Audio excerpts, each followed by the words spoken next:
Good? Yep. All right. Well, Vince, no doubt the biggest fight of your life, no doubt about it. What's the feeling like compared to other fights you've had? Nothing really, just walking around happy, smiling. As long as I can keep this positive, vibe going on, I'm going to be good. Like, I'm just happy to be here. A lot of people are thinking questions around Jon Jones, the layoff, he's had his legal trouble, all those things. What version of Jon Jones are you expecting to see? The version I've always seen. That's the version I want to fight anyway, so it makes me that much better. So I'm just going to make that fight that much epic.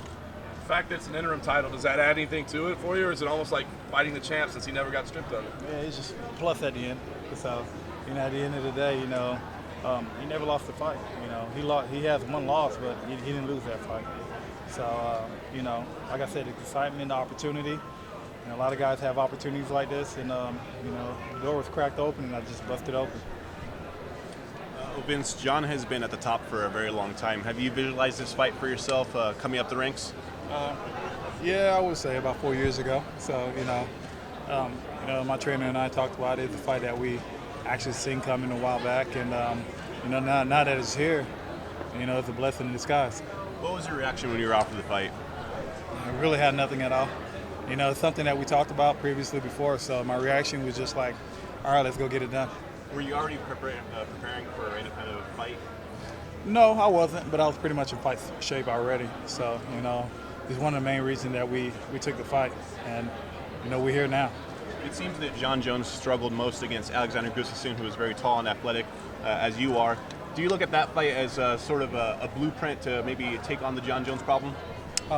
There's a possibility, but, there are hearsays about that fight anyway. They said, he wasn't fully committed to training camp or whatever, but, this Jon I'm fighting, I don't care what nobody says, regardless of his layoff, regardless of the other situations, I'm expecting, him to be 100%. What's been the biggest challenge for you so far in this camp? Has it been the weight cut? Has it been the cardio? Has it been preparing for 5 rounds? Really nothing. I think the biggest challenge is probably the 2 weeks of training.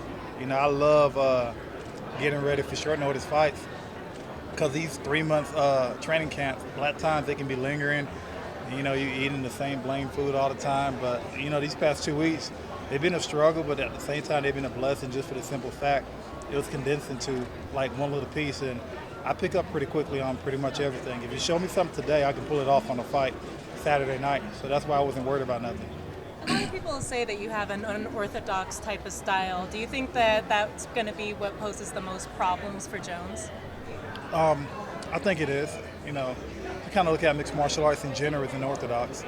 When we first started, it was, always jiu-jitsu, always jiu-jitsu. Now it's jiu-jitsu plus some more. The thing about mixed martial arts people don't realize is it is evolving. So styles evolve, people evolve, and it's kind of start evolving too when you get athletes in that situation, because when you start doing that, that's when things start happening pretty big and pretty fast. What have you done as an athlete for yourself to evolve? Just not being content, always want to change. Like I said, mixed martial arts is evolving, so along the situation, I got to evolve too. Styles got to change, situations got to change. I just can't rely on one specific style. You got to be relying on all of them. You faced highly ranked competition in the division before. What do you think Jon Jones brings to this fight that maybe you haven't faced before?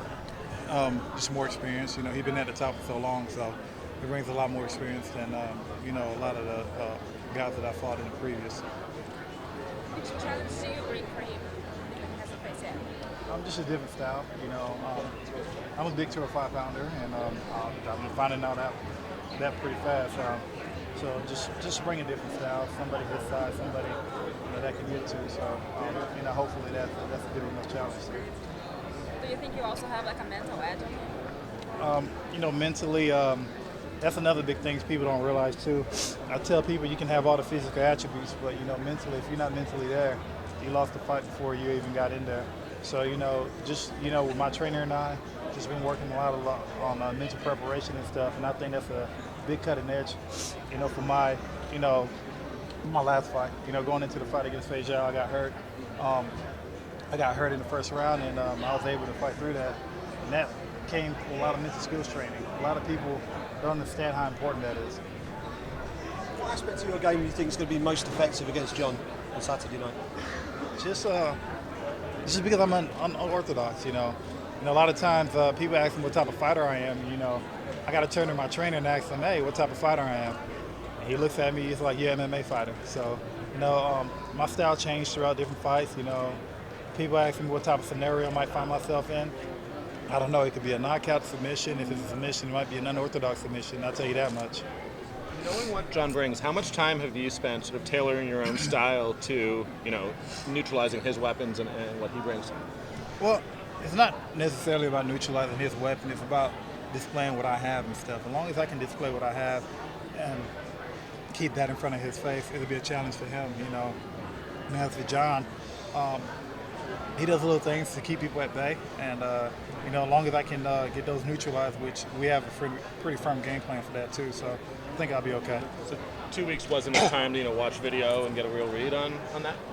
Well, if anybody knows my trainer, 2 weeks is enough time for him. So, the minute he found out about the fight, he probably watched all of Jon fight within a 48-hour period and tell you everything about him. And he's that type of guy. So, 2 weeks, 2 days is good enough for us.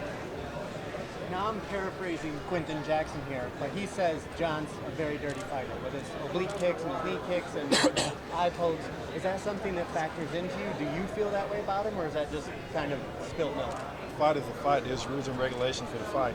If it's legal, it's legal. So there's nothing dirty about it. So at the end of the day, it's a fight. It's one of them things where if I want to go in there and be nice to somebody, do you think they're going to be nice to me? He's staring across me across the cage and you telling me if he had the opportunity to do anything, he'll do it. So a fight is a fight. Thanks. All right. Thanks.